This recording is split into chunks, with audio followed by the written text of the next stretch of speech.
Alors, nous pensions avoir l'avantage et pouvoir imposer notre volonté avec l'expansion de l'OTAN en Ukraine. Pendant longtemps, il semblait que nous pourrions réussir. Cependant, finalement, la situation s'est inversée. Maintenant, nous sommes dans une situation où l'OTAN et les États-Unis pourraient perdre et les Russes pourraient gagner. Le rôle de l'OTAN a en effet considérablement changé, et une grande partie de la discussion à son sujet semble être basée sur des malentendus. Premièrement, il existe une croyance répandue selon laquelle l'ajout de nouveaux membres à l'OTAN, tels que la Finlande et la Suède, renforce le pouvoir américain. Cependant, je crois que ceci est incorrect.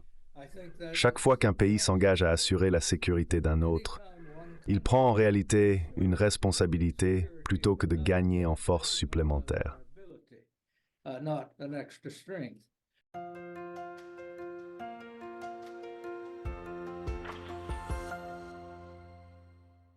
Hello everybody. So, on April 4th, Bonjour à tous.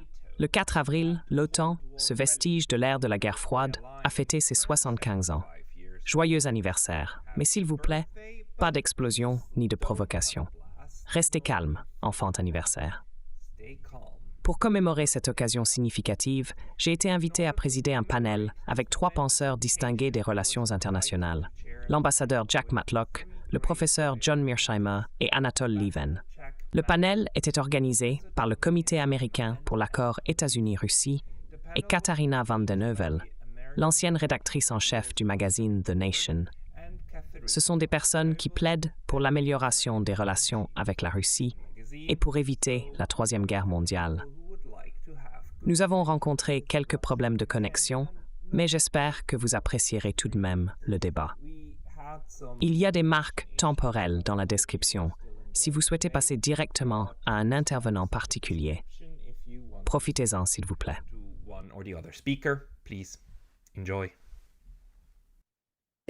C'est un honneur de présenter ce panel distingué à ce moment opportun. Le panel porte sur l'OTAN à 75 ans, évaluant le rôle de l'Alliance dans la nouvelle guerre froide et la guerre en Ukraine. C'est une discussion de panel organisée par Solid Studies et le Comité américain pour l'accord États-Unis-Russie, usrussiaaccord.com. Cette année marque le 75e anniversaire de la fondation de l'OTAN.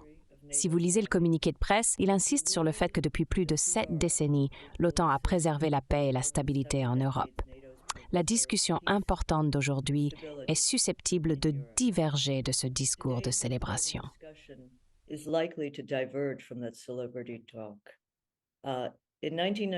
En 1987, le magazine que j'éditais et publiais, The Nation, a sorti un numéro spécial intitulé « Le cas contre l'élargissement de l'OTAN ». Nous avons uni nos forces avec des observateurs perspicaces, des universitaires et des officiels qui reconnaissaient le danger significatif de rompre la promesse de l'Occident de ne pas s'étendre d'un pouce vers l'Est. L'ambassadeur Matlock a été témoin de cette violation et il y avait des sénateurs, des citoyens et des universitaires qui s'opposaient à l'expansion. Aujourd'hui, et ce panel l'abordera probablement, notre discours s'est détérioré au point où mentionner le rôle de l'expansion de l'OTAN dans l'alimentation de la guerre et de l'instabilité conduit à des accusations de nombreuses choses. Les personnes participant à cet appel ont été traitées de ces noms.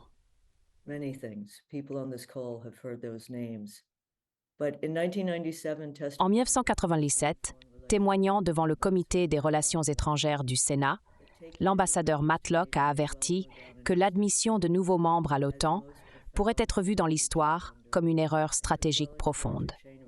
Il a suggéré que cela pourrait encourager une série d'événements qui poseraient une sérieuse menace à la sécurité de la nation pour la première fois depuis l'effondrement de l'Union soviétique.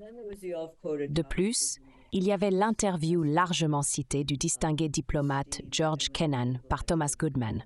Kennan a critiqué le rejet rapide des alternatives à une structure militarisée, remarquant célèbrement « l'OTAN n'est pas un Tea Party ».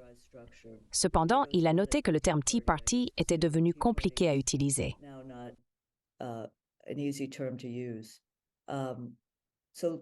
Alors, je suis sûre qu'il y aura aujourd'hui des discussions sur les alternatives à l'expansion de l'OTAN, passées et présentes. Je n'ai pas besoin d'énumérer les conséquences dangereuses que nous observons en raison de l'expansion de l'OTAN. Ce que j'espère que cet appel permettra d'atteindre, et je suis confiant qu'il le fera sous la direction de Pascal, est de remettre en question le consensus étroit qui domine nos débats de politique étrangère. Nous visons à adopter une perspective réaliste sur l'état actuel de l'OTAN à 75 ans, sa direction future et les alternatives possibles. Avec cela, je passe la parole à Pascal. Merci à tous d'être venus. Je ne suis pas certain s'il est tôt le matin, mais cela en a tout l'air. Donc, je suis d'autant plus reconnaissant. Il y a beaucoup à discuter. Merci Pascal et merci à tous d'être ici.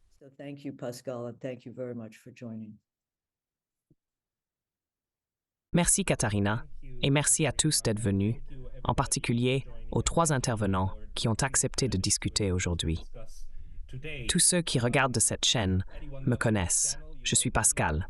Je dirige la chaîne des études sur la neutralité et un groupe de recherche sur la neutralité dans les relations internationales. Bien que je ne sois pas un fan des alliances, je comprends qu'elles peuvent être importantes et servent souvent de pivot des structures de sécurité internationale. Cependant, les alliances portent également le risque de créer quelque chose comme une réaction en chaîne. C'est ce que nous avons vu lors de la Première Guerre mondiale, quand une petite guerre locale dans les Balkans a dégénéré pour devenir la Première Guerre mondiale.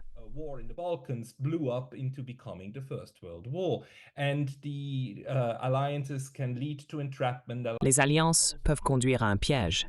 Elles contribuent au dilemme de la sécurité différemment que simplement fabriquer des bombes et des munitions. Elles créent une situation où les États se sentent soudainement menacés et pourraient prendre des contre-mesures. Cela était évident avec le pacte de Varsovie et l'OTAN.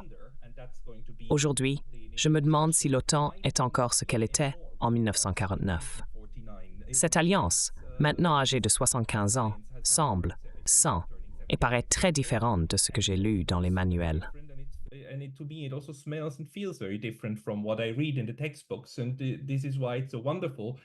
Et c'est pourquoi c'est si merveilleux d'avoir avec nous 3 grands intervenants. Tout d'abord, j'aimerais souhaiter la bienvenue à l'ambassadeur Jack Matlock, un homme qui a été témoin de la fondation de l'OTAN et l'a vu grandir pour devenir ce qu'il est aujourd'hui. Jack Matlock est un diplomate de carrière qui, entre autres postes, a servi comme ambassadeur des États-Unis en Union soviétique de 1987 à 1991. Il a travaillé étroitement avec le président Reagan et George Bush Sr., jouant un rôle significatif dans la fin réussie de la guerre froide. Deuxièmement, nous sommes également très honorés d'avoir avec nous le professeur John Mearsheimer, qui est professeur de sciences politiques à l'Université de Chicago.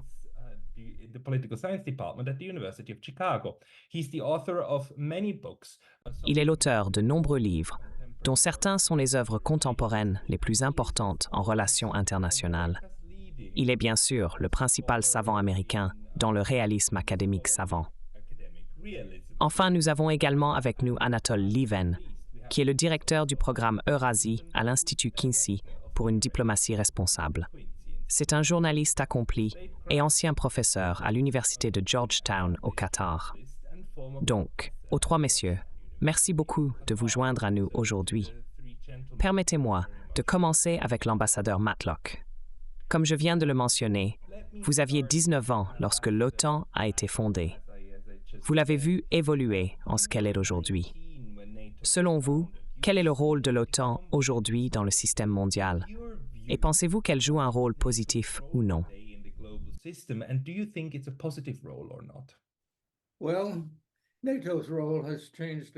Le rôle de l'OTAN a considérablement changé au fil du temps, et il existe de nombreuses idées fausses à son sujet. Premièrement, il est souvent dit que l'ajout de nouveaux membres à l'OTAN, comme la Finlande et la Suède plus récemment, renforce la puissance américaine. Cependant, je crois que ceci est incorrect. Chaque fois qu'un pays garantit la sécurité d'un autre, il assume une responsabilité plutôt que de gagner en force. Cela est particulièrement préoccupant pendant les tensions actuelles autour de l'Ukraine. À mon avis, cette expansion est dangereuse et n'est dans le meilleur intérêt d'aucun pays impliqué.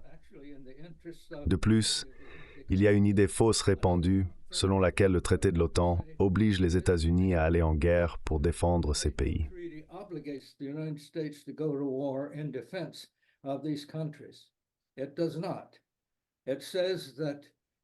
Cela n'est pas le cas.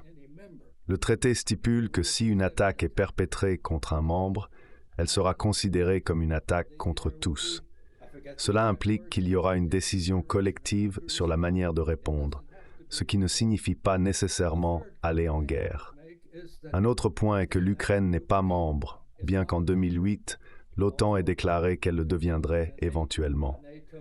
Cependant, les actions des États-Unis en Ukraine actuellement sont comme si elle était déjà membre. Même si l'Ukraine était membre, il est peu probable que nous fassions quelque chose de plus que ce que nous faisons actuellement. Donc en effet, nous traitons l'Ukraine comme un membre de facto.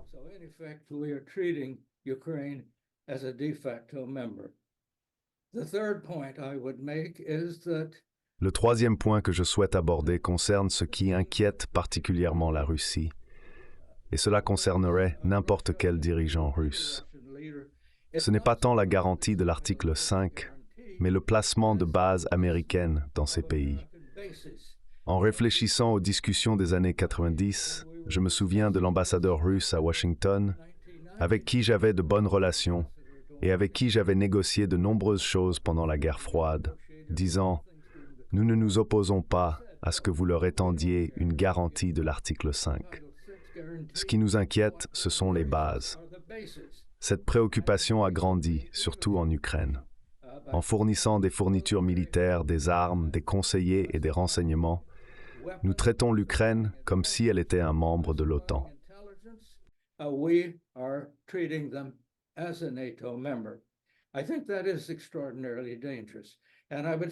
pense que c'est extrêmement dangereux. Je tiens à souligner que nous ne devrions pas considérer cette situation simplement comme un problème OTAN contre Russie. Cela se passe dans un monde où nous fournissons des armes pour une attaque génocidaire sur Gaza. Notre marine discute de la possibilité d'une guerre imminente avec la Chine. Lorsqu'on parle de la Russie et de la Chine, nous devons nous rappeler que la Russie est une puissance nucléaire à égalité avec nous et correspond probablement à nos capacités en matière de cyberguerre. Il y a beaucoup d'autres facteurs à prendre en compte.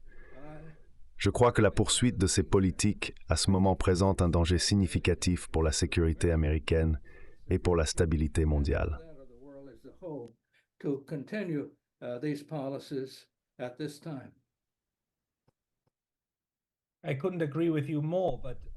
Je ne pourrais pas être plus d'accord avec vous.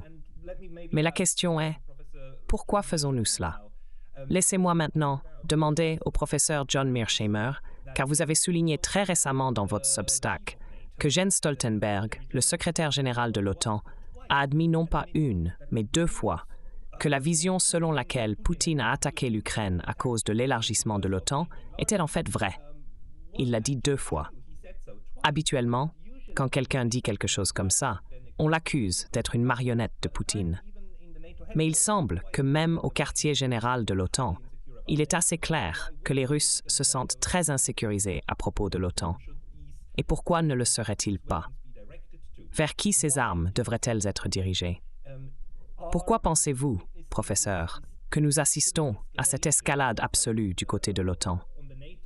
Tente-t-il d'aliéner la Russie et même de la menacer autant, au lieu de répondre aux supplications ou menaces russes pour un règlement négocié sur la structure de sécurité de l'Europe, qu'il ne cesse de souligner doit être mutuel?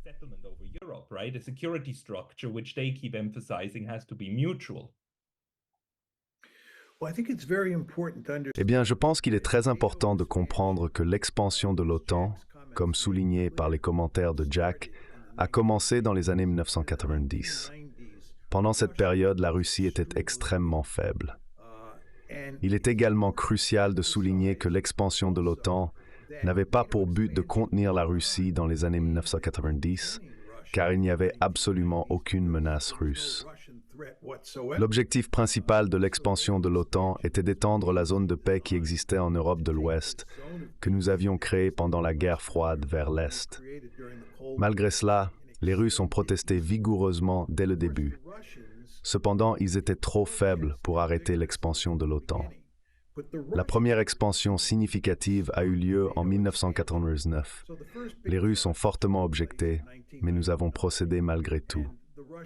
La deuxième expansion significative a eu lieu en 2004.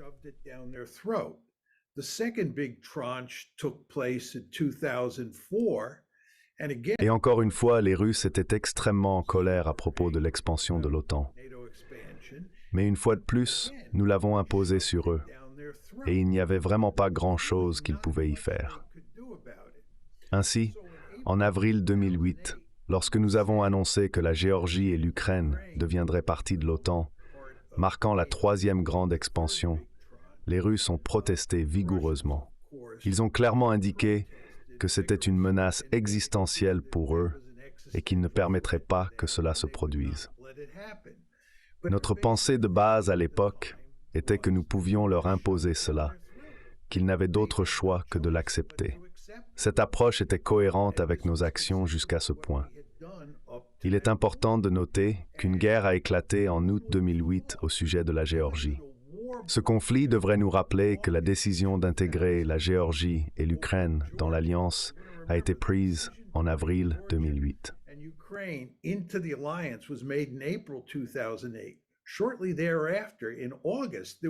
Peu de temps après, en août, il y a eu une guerre en Géorgie.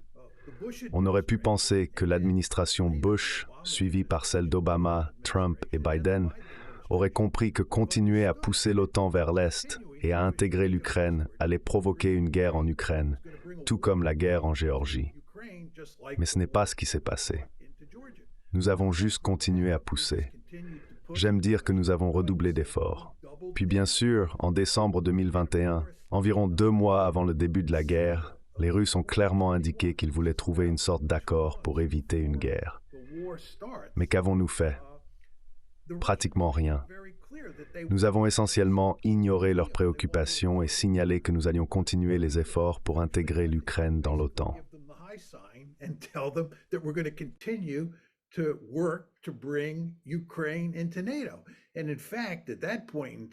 En fait, à ce moment-là, nous avions fait de l'Ukraine un membre de facto de l'OTAN.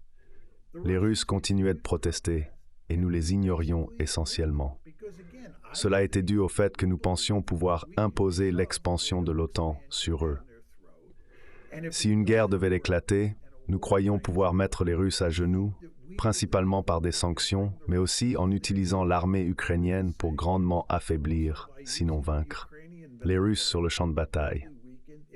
Ainsi, nous pensions avoir l'avantage et pouvoir imposer notre volonté concernant l'expansion de l'OTAN en Ukraine. Pendant longtemps, il semblait que nous pourrions réussir.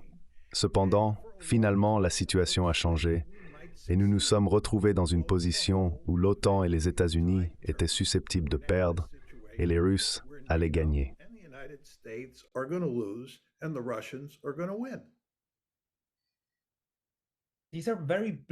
Ce sont des scénarios très sombres.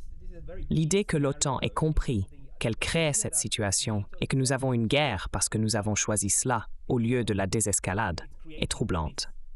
Ainsi, l'OTAN et la Russie sont entrés dans une spirale d'escalade, un choix également fait par l'OTAN. Anatole Lieven, pourquoi pensez-vous que la décision d'escalader plutôt que de s'asseoir et de négocier a été prise? Comme le dit le professeur Mearsheimer, je pense qu'une partie de cette décision remonte à 2008 et avant. As Professor Mearsheimer says, I think that part of that decision goes all the way back to 2008 and before. John a absolument raison. Ce problème trouve ses racines dans l'orgueil de l'Occident pendant les années 1990, qui semblait justifié dans une certaine mesure à l'époque. Cet orgueil a conduit à une étrange amnésie dans la pensée occidentale. Jack a mentionné la peur russe des bases américaines en Ukraine, résultant de l'expansion de l'OTAN. Pendant la guerre froide, comme je suis sûr que les autres panélistes seraient d'accord, l'idée que l'OTAN et les États-Unis pourrait poursuivre une voie menant à l'expulsion de la marine russe de Sébastopol et son remplacement par la marine américaine aurait été vu comme un chemin direct vers la guerre nucléaire. Presque tous les analystes, sauf peut-être les plus extrêmes qui n'étaient pas pris au sérieux, auraient été d'accord avec cela dans les années 1980. Par conséquent, c'était quelque chose à éviter à tout prix.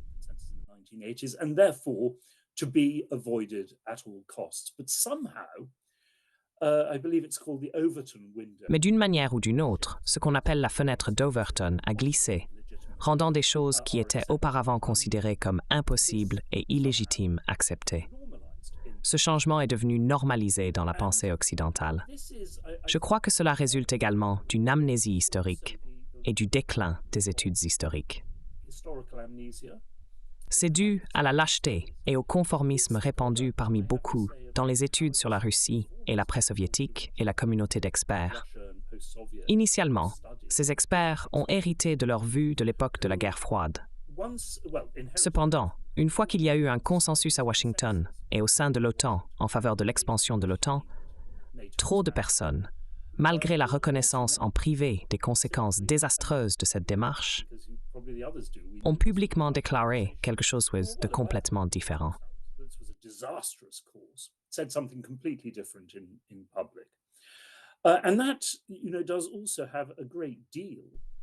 Et cela a aussi beaucoup à voir avec l'argent et le financement.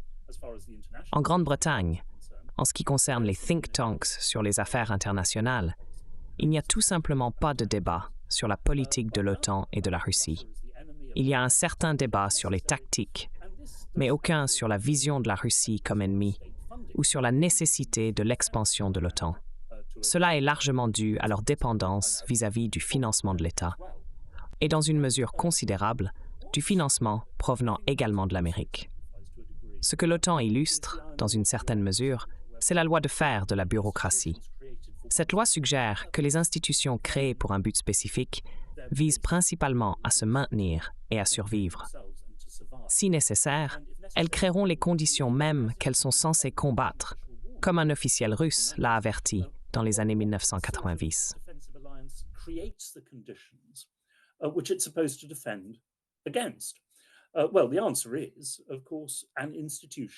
Eh bien, la réponse est bien sûr une institution qui souhaite survivre.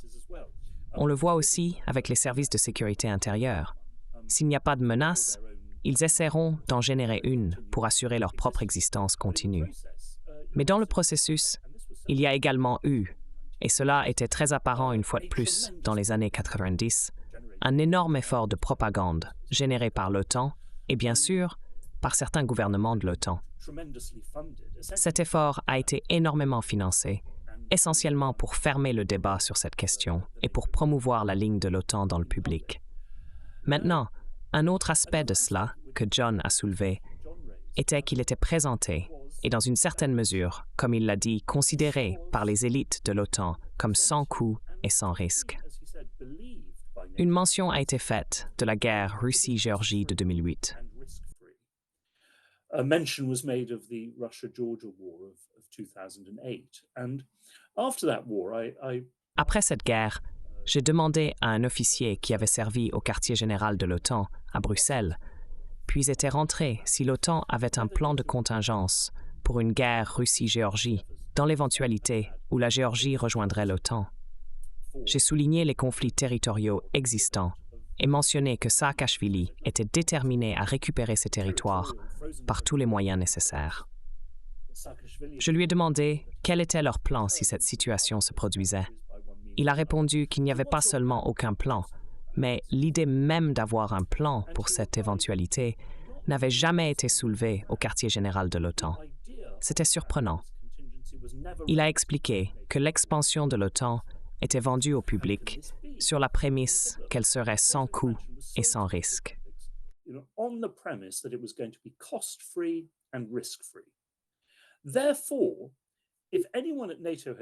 Par conséquent, si quelqu'un au quartier général de l'OTAN avait soulevé la possibilité d'une guerre en Géorgie, même du point de vue d'un soutien total à la Géorgie, cela aurait été considéré en effet comme une opposition à l'expansion de l'OTAN. cela était dû au fait que le secrétariat de l'OTAN, sous l'influence de l'Amérique et de la Grande-Bretagne, avait convenu de l'expansion. Par conséquent, toute personne exprimant des préoccupations aurait été renvoyée dans son propre pays avec une marque noire significative contre son nom. Cela met en lumière le dysfonctionnement dans la pensée stratégique de l'OTAN. Cependant, l'OTAN est parvenue à persuader les publics occidentaux que l'expansion n'était pas sans risque ni sans coût, mais ils ont affirmé que cela n'avait rien à voir avec l'OTAN. Not risk-free and not cost-free, but that this was nothing to do with NATO. This extraordinary lie, as we've heard, which Stoltenberg... Cette affirmation extraordinaire, contredite par Stoltenberg lui-même en public, affirmait que la guerre en Ukraine n'avait rien à voir avec l'OTAN. Malgré cela, nous nous retrouvons dans une situation où nous visons à encourager une volonté parmi les publics occidentaux d'accepter des risques et, plus important encore, de dépenser de l'argent. Nos gouvernements ont été soit contraints, soit ont volontairement adopté le célèbre conseil du sénateur Vandenberg à Dean Axon. Faites leur peur à mort. Cela a conduit à une exagération massive de la menace russe. Cette menace est présentée comme significative non seulement pour l'Ukraine, mais pour l'Occident, même si, en réalité, elle existe à peine. Cependant, lorsqu'on examine l'opinion publique occidentale, y compris au sein du Parti républicain, il devient clair que ce récit est erroné. Les citoyens occidentaux ne se sentent pas en guerre avec la Russie, ni ne croient qu'un tel conflit est probable.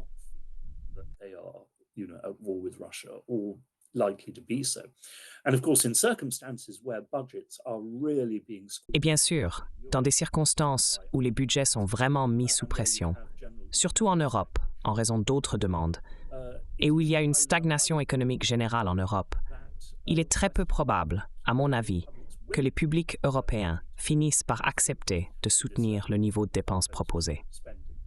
Cette situation découle de son désir de se préserver et bien sûr de l'infantilisation de l'Europe pendant la guerre froide. L'absence totale de foi dans la capacité de l'Europe à se défendre a conduit à une situation dans laquelle l'OTAN a généré la menace qu'elle prétend combattre, mais n'est en réalité pas capable de se montrer à la hauteur de sa propre rhétorique.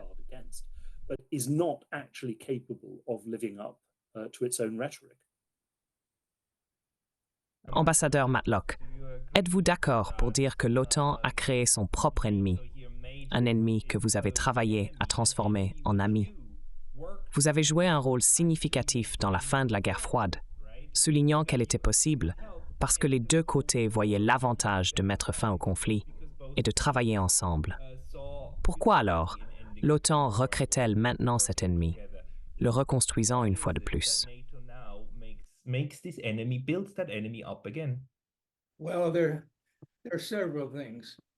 Il y a plusieurs choses, certaines que j'ai mentionnées auparavant. Tout d'abord, je pense que la guerre froide était centrée autour d'un véritable enjeu. À cette époque, l'Union soviétique était motivée par une idéologie marxiste-léniniste. Ils croyaient qu'ils menaient une révolution mondiale contre la soi-disant bourgeoisie, en d'autres termes, les pays avancés de l'Occident. Ils anticipaient une révolution mondiale qui établirait finalement un gouvernement communiste unique. C'était une véritable menace idéologique pour nous et notre mode de vie. La plus grande menace, cependant, était notre préoccupation que l'Union soviétique se développe en Europe de l'Ouest. C'est la raison pour laquelle l'OTAN a été fondée.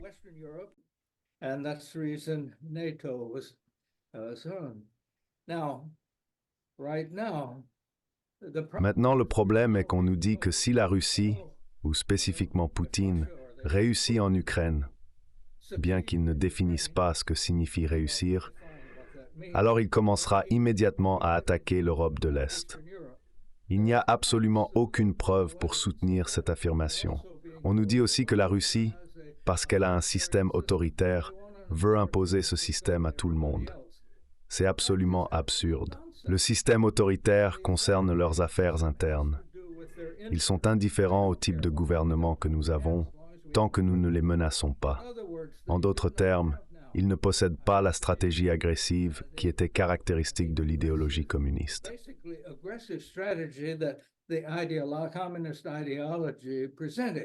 La guerre froide a pris fin lorsque Gorbatchev a officiellement abandonné cette idéologie et a commencé à parler des intérêts communs de l'humanité au lieu de la victoire du prolétariat. Ce changement a marqué la fin des problèmes autour desquels la guerre froide était centrée. Un autre aspect auquel nous n'avons pas accordé suffisamment d'attention est la course aux armements, qui était particulièrement dangereuse en raison de la prolifération des armes nucléaires.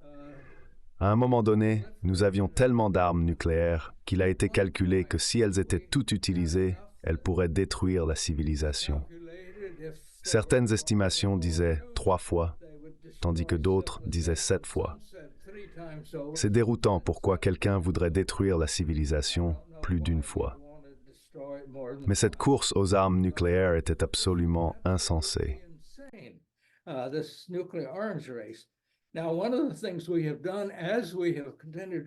Maintenant, l'une des choses que nous avons faites en continuant d'élargir l'OTAN a été de nous retirer unilatéralement de chacun des accords sur les armes nucléaires que nous avions conclus pour mettre fin à la guerre froide. Les États-Unis ont commencé cela avec la seconde administration Bush, en même temps que nous élargissions l'OTAN.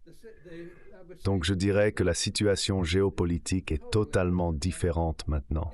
Cela est entièrement à part du fait que, depuis le moment où nous avons commencé à mettre fin à la guerre froide et que nous négocions sur l'unification de l'Allemagne, nous avons très fortement suggéré au président Gorbatchev à cette époque qu'il n'y aurait pas d'expansion de l'OTAN. Et maintenant, cela est parfois nié.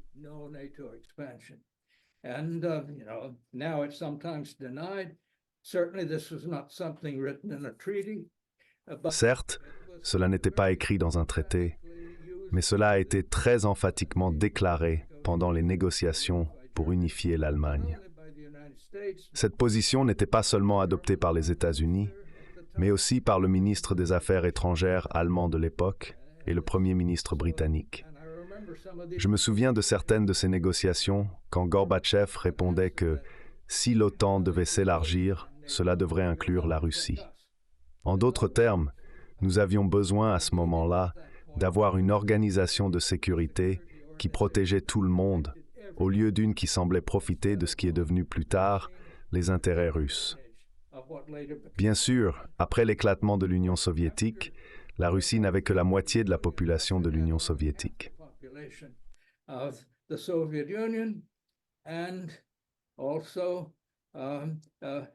Son armée était en désordre complet. Ce qui nous inquiétait le plus à l'époque était la possibilité que des armes nucléaires ou leur technologie se répandent dans d'autres pays ou auprès de groupes terroristes. C'est encore un danger dont on entend rarement parler. Si la pression sur la Russie devait, Dieu nous en préserve, provoquer un effondrement du gouvernement, cela pourrait devenir une menace existentielle pour nous tous. Cela est dû au fait que si ces armes nucléaires ne sont pas maintenues sous un contrôle raisonnable, ce que jusqu'à présent le gouvernement russe a réussi à faire, les conséquences pourraient être désastreuses. Donc il y a de nombreux aspects ici que nous ignorons simplement maintenant.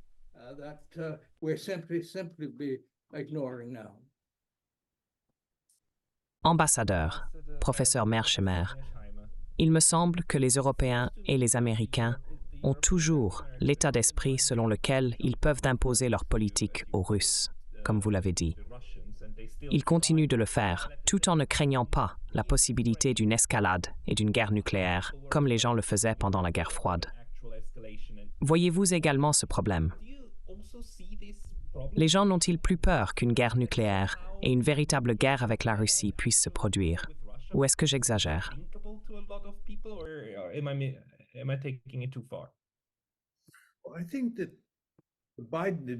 Je pense que l'administration Biden a compris dès le début qu'il y avait un sérieux potentiel de guerre nucléaire. Soit si les Russes perdent de manière décisive en Ukraine, soit si l'OTAN est entraînée dans la guerre. Bien que je sois généralement en désaccord complet avec l'administration Biden sur chaque question, je pense qu'ils se sont comportés assez intelligemment concernant la question de l'escalade nucléaire. L'OTAN, en général, a bien conscience que nous devons être très prudents ici.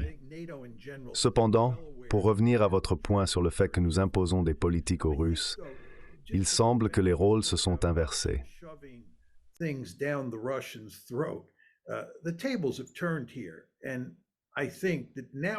je pense que maintenant nous sommes dans une situation très différente. Les gens en Occident comprennent que les Russes avancent et sont susceptibles de gagner cette guerre. Quand nous parlons de gagner, il est important de clarifier ce que cela signifie. Cependant, il est clair que les Ukrainiens ne vont pas gagner cette guerre.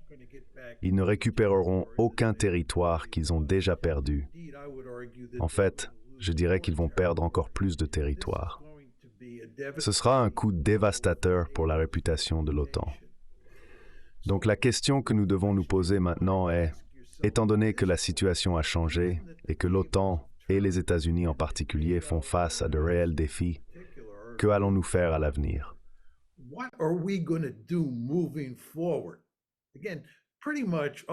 Encore, pratiquement jusqu'à ce que la guerre éclate, et même après le début de la guerre, nous parlions de jouer dur avec les Russes et de les mettre à genoux. Ces jours sont révolus. Nous allons voir une paix gelée. Ce sera un conflit gelé. La question que nous devons nous poser est, que allons-nous faire à l'avenir? Je serais curieux d'entendre ce qu'Anatole et Jack ont à dire. Mais à mon avis, les États-Unis et l'OTAN, plus généralement, ne vont pas se coucher et jouer les morts.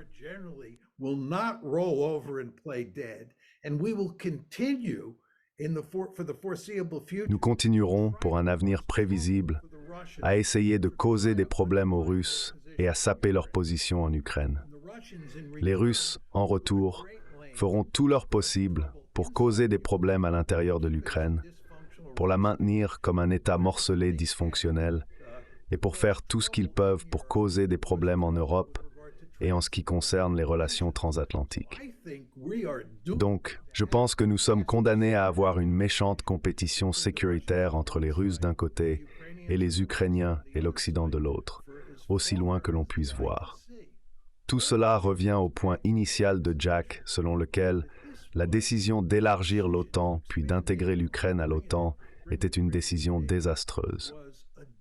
Il est juste difficile d'apprécier pleinement combien de dégâts ont déjà été faits et seront faits à l'avenir par cette décision remarquablement insensée.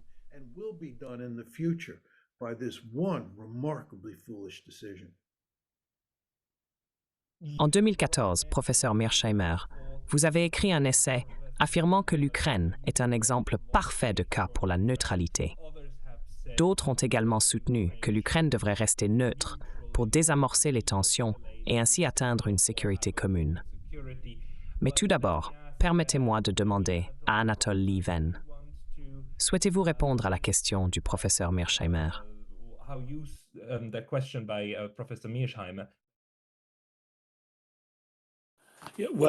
Eh bien, j'ai peur qu'il ait raison. Vous pouvez voir les institutions de sécurité occidentales, presque avec joie, parce qu'elles ont été créées et configurées dans de nombreux cas pendant la guerre froide, se verrouiller dans une rivalité universelle avec la Russie. Partout où l'influence russe est trouvée, elle doit être combattue. Cela est même vrai dans des situations absurdes, comme en Syrie et en Afrique de l'Ouest, où les seuls qui se réjouissent réellement sont nos ennemis islamistes. Ces ennemis sont communs à la Russie et à l'Occident. Mais une fois que cet état d'esprit devient le cadre directeur, la procédure opérationnelle standard des institutions de sécurité, alors tout le monde a tendance à s'aligner.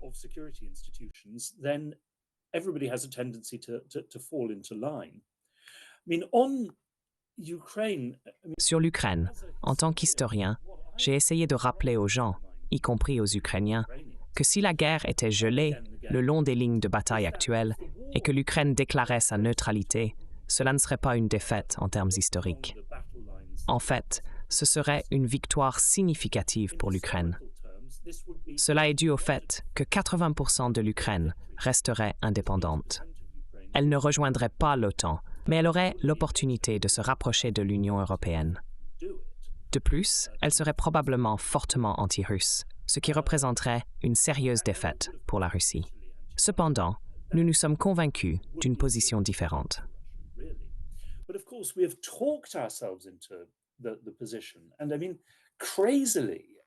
Et incroyablement, Josep Borrell, le soi-disant chef de la politique étrangère de l'UPNE, a réitéré cette semaine le plein soutien de l'Union européenne au plan de paix en 10 points de l'Ukraine.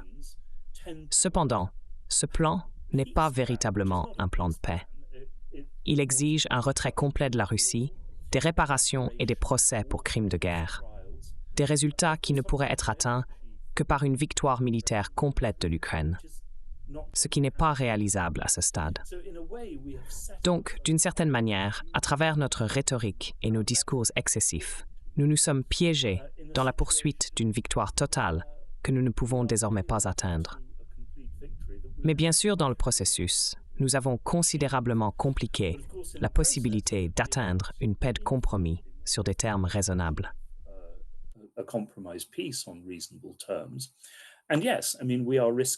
Et oui, je veux dire, nous risquons ce qui pourrait être perçu en Occident et dans le monde comme une défaite considérable pour l'OTAN et un succès russe bien plus grand que ce qui s'est produit jusqu'à présent.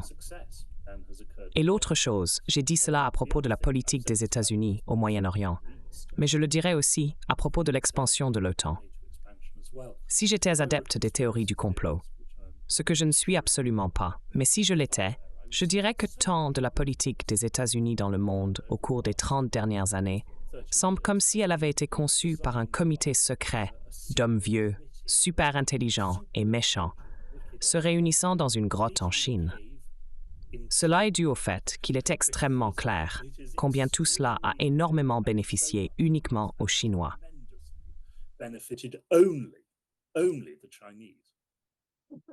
Je sais que le professeur Mearsheimer sera probablement d'accord avec cela, car il ne cesse de le souligner. Mais d'abord, permettez-moi de demander à l'ambassadeur Matlock s'il souhaite répondre au professeur Mearsheimer.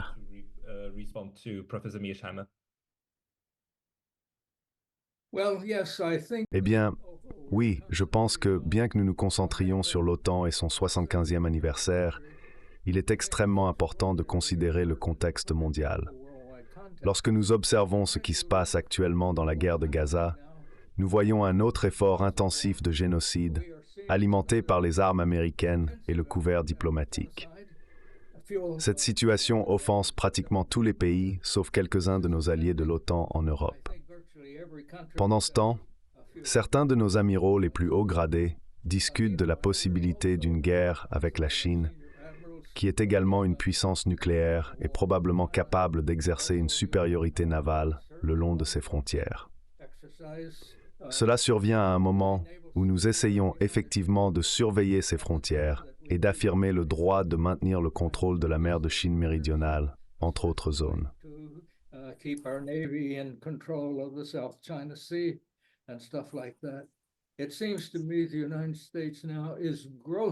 Il me semble que les États-Unis sont désormais largement surengagés. En regardant les temps financiers, notre dette nationale continue d'augmenter de billions chaque année. Nous n'avons pas eu de budget équilibré depuis, je crois, 1991. Le fait est, presque chaque guerre dans laquelle nous avons été impliqués depuis que nous avons envahi l'Irak a été financée par des fonds empruntés. Et comme Powell l'a récemment dit, cela est insoutenable. Nous faisons face à un déficit budgétaire alors que nous avons besoin de stimuler notre économie nationale. Maintenant, même si l'on dit que l'économie se porte bien, nous sommes toujours en déficit.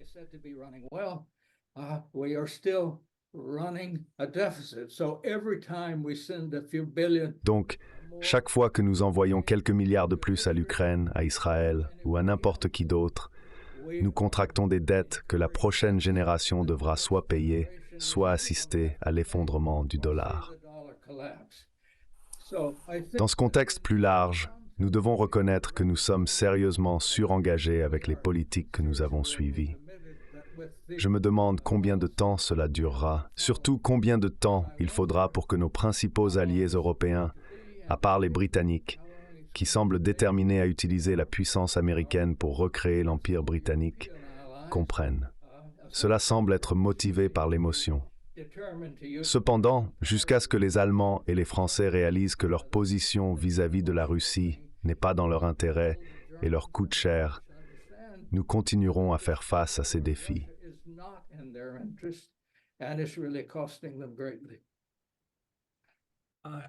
Je ne suis personnellement pas trop inquiet à propos de la dette, car toute nation qui s'endette dans sa propre monnaie souveraine a toujours une porte de sortie grâce à la planche à billets. Mais laissons cela de côté. Professeur Mearsheimer, vous vouliez dire quelque chose. Puis-je également ajouter une question pour vous? Hors zone ou hors service? En 1999, avec la Serbie, qu'est-ce qui s'est passé? Était-ce un tournant historique ou non? Mais s'il vous plaît, partagez d'abord vos pensées.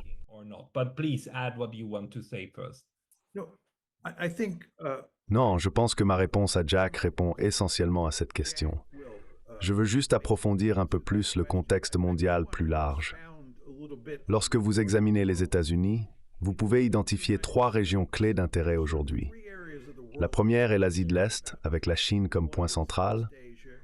La seconde est l'Europe, avec un accent particulier sur l'Ukraine.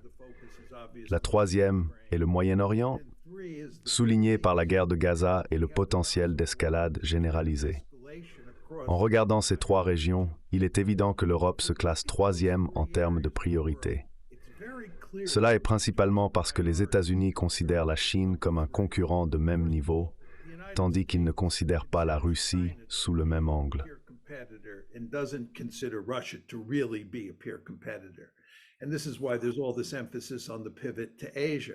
Et c'est pourquoi il y a tout cet accent sur le pivot vers l'Asie. En ce qui concerne le Moyen-Orient, parce que les États-Unis ont une relation spéciale avec Israël, qui est sans pareil dans l'histoire enregistrée, il n'y a aucun moyen que l'Ukraine soit priorisée par rapport à Israël. Israël est donc numéro 2 ou numéro 1 sur la liste, aux côtés de la Chine. Cette situation avec l'Ukraine, l'OTAN et l'Europe étant numéro 3 signifie que les États-Unis ne pourront pas jouer le même rôle en Europe qu'ils ont joué dans le passé. Nous allons mettre beaucoup plus l'accent sur le fait de faire en sorte que nos alliés en fassent plus. Vous pouvez déjà voir ça se produire.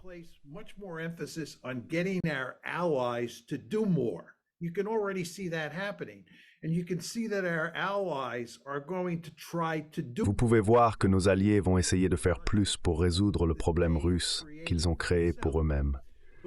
Cependant, je crois que nous allons rencontrer de sérieux problèmes d'action collective à l'avenir.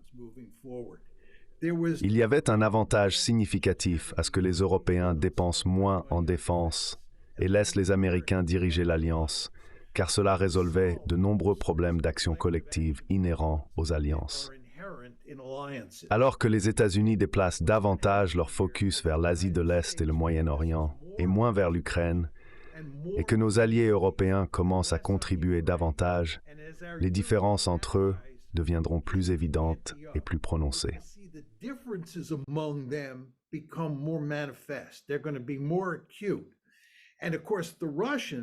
Et bien sûr, les Russes feront tout ce qu'ils peuvent pour exploiter les tensions entre les États au sein de l'Alliance.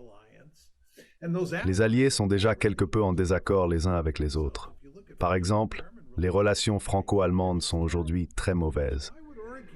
Par conséquent, je dirais que l'avenir de l'OTAN en tant qu'institution ne semble pas prometteur. Je ne pense pas que l'OTAN disparaîtra de sitôt. Elle sera avec nous sur le long terme. Comme mentionné précédemment, les relations entre l'OTAN et l'Ukraine d'un côté et les Russes de l'autre seront mauvaises pour un avenir prévisible. Cependant, l'OTAN sera une alliance inefficace surtout comparée à ses performances passées.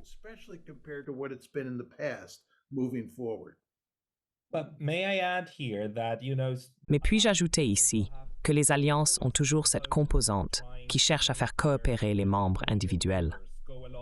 Nous avons vu, par exemple, le pacte de Varsovie utiliser davantage contre ses propres membres que contre des menaces externes. Récemment, pour la première fois, nous avons vu ce qui semble être l'OTAN agir contre un projet d'infrastructure de l'un de ses membres. Ce qui est arrivé au pipeline allemand reste flou. Le meilleur scénario est que c'était l'État qui a reçu tant de soutien. Anatole, pensez-vous qu'il y a des signes que l'OTAN, sous la surface, ne fonctionne pas aussi bien qu'il n'y paraît?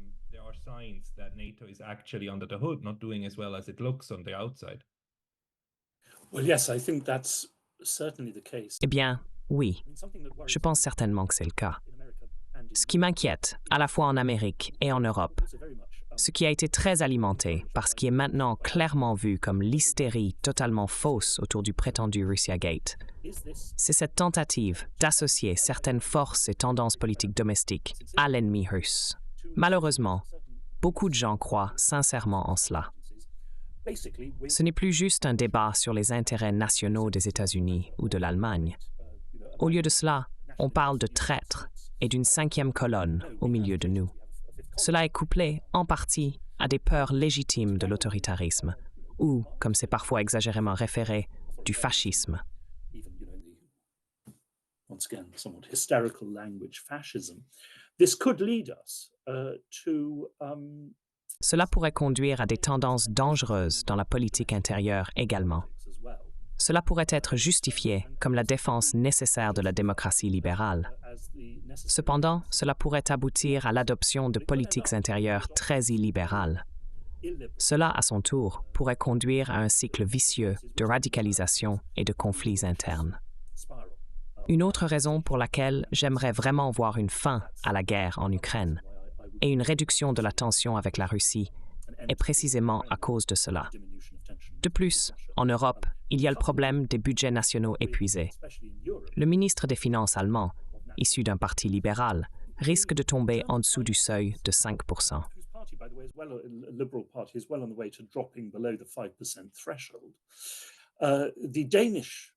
Le Premier ministre danois a parlé de geler non seulement les dépenses de protection sociale, mais aussi les subventions pour l'industrie afin de financer la guerre en Ukraine.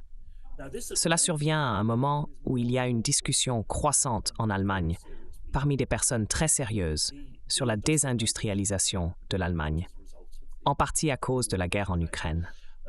En Grande-Bretagne, le gouvernement a maintenant promis 5 milliards de livres d'aide à l'Ukraine.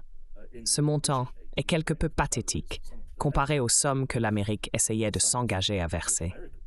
Cependant, 5 milliards de livres sont très proches de la somme largement discutée comme nécessaire pour ramener le service national de santé à une sorte de forme basique.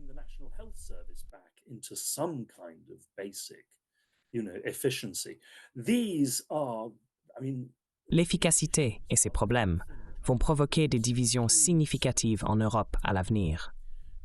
Associées au langage des traîtres et des cinquièmes colonnes, il est clair que les forces du radicalisme populiste en Europe ne sont pas générées par la Russie. Nous comprenons tous les facteurs domestiques qui alimentent ces forces. Cependant, lorsqu'ils sont combinés avec la notion perçue ou créativement construite d'être alliés de Poutine, cela peut pousser la politique européenne et américaine dans des directions très dangereuses.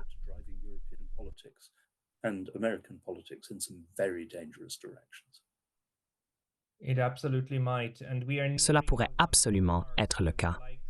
Et nous approchons de la marque d'1 heure, donc je voudrais passer aux remarques de clôture. À chacun d'entre vous, si vous aviez un conseil à donner à l'OTAN, quel serait-il? Commençons par l'ambassadeur Jack Matlock. What would it be? Let's start, Ambassador Jack Matlock. Je dirais simplement qu'en observant la politique des différents pays de l'OTAN et des États-Unis, il m'est difficile de faire une autre prédiction que celle faite par John Mearsheimer. Cependant, basée sur ma propre expérience en travaillant pour le président Ronald Reagan, qui a été élu sur une plateforme fortement anticommuniste et anti-soviétique, les gens supposaient qu'il allait nous rapprocher d'une guerre nucléaire. Il s'est avéré qu'il était déterminé à nous éviter la guerre et est devenu connu comme le président de la paix. Une fois que nous avons eu un secrétaire d'État qui soutenait également cet objectif, je dirais qu'avec environ 4 ou 5 personnes au sein du gouvernement américain, nous avons pu inverser notre politique et changer la perception qu'on en avait.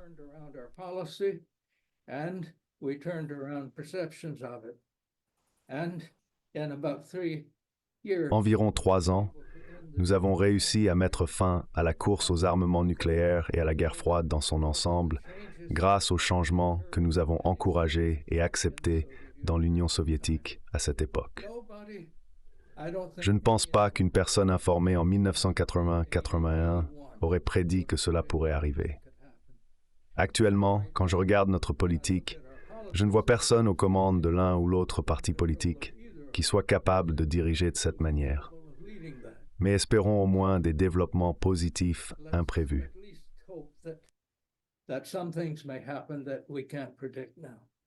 Anatole Lieven, quelles sont vos remarques de clôture et peut-être vos recommandations à l'OTAN?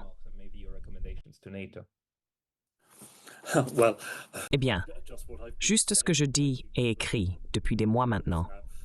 Ce que je ne m'attends pas à ce qu'ils acceptent, mais qui consiste à ouvrir des discussions avec la Russie et à proposer un traité de neutralité. C'est quelque chose qui est entièrement sous notre contrôle, pas celui de l'Ukraine. La décision d'admettre de nouveaux membres à l'OTAN relève de l'OTAN elle-même. De plus, tout pays de l'OTAN peut opposer son veto à une telle décision. Comme nous l'avons vu avec la situation récente impliquant le veto de la Hongrie sur la Suède et la Turquie. Nous devrions proposer un traité de neutralité et proposer de lever les sanctions. Nous devons nous engager à discuter sérieusement d'une nouvelle architecture de sécurité européenne. Quant aux questions territoriales en Ukraine, elles doivent être mises de côté pour de futures négociations qui seront probablement longues, similaires à la situation à Chypre. Je dois mentionner qu'une grande partie de ce que je suggère a en fait été proposé par le président Zelensky au début de la guerre. Cependant, pour diverses raisons que je ne vais pas approfondir, cette approche a été abandonnée plus tard. Mais, à mon avis, cela reste notre meilleure et peut-être notre seule chance de résoudre cette terrible et extrêmement dangereuse situation.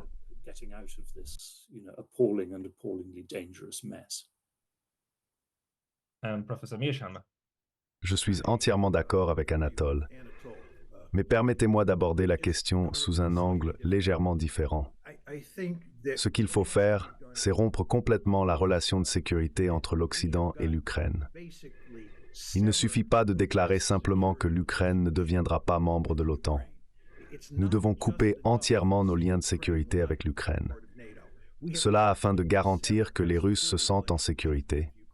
Sachant que l'Occident ne tentera pas de faire de l'Ukraine un membre de facto de l'OTAN de manière sournoise. De plus, nous devrions encourager les Ukrainiens à entamer immédiatement de sérieuses négociations avec les Russes. Cela aurait pour but qu'ils ne conservent que le territoire qu'ils ont déjà perdu.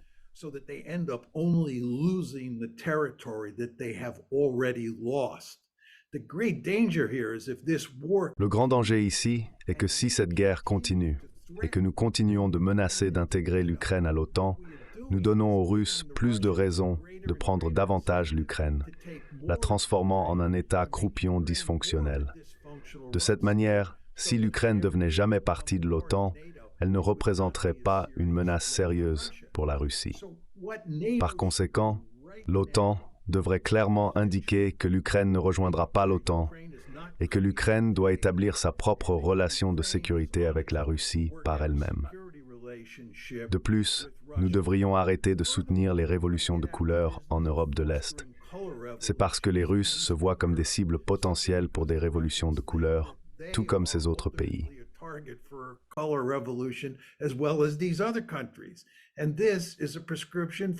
Et ceci est une prescription pour un désastre supplémentaire.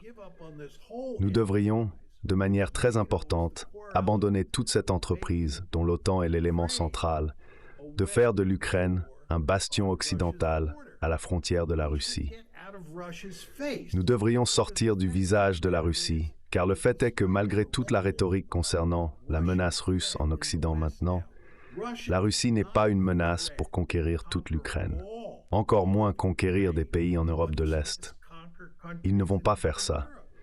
Poutine n'a jamais montré aucun intérêt à conquérir un quelconque pays, y compris l'Ukraine. Nous devrions reconnaître cela et changer radicalement nos politiques, car cela n'est pas seulement dans l'intérêt de l'Ukraine, ce qui est extrêmement important, mais aussi dans les intérêts de l'Europe occidentale et orientale. Perpétuer la situation actuelle sera désastreux à terme pour toute l'Europe. Ils ont un intérêt profond, à mon avis, à prendre une direction complètement différente, à faire un virage à 180 degrés. Mais encore, comme Anatole l'a dit, Les chances que cela se produise sont probablement nulles. Donc nous pouvons donner ce conseil, mais il semble que personne n'écoute.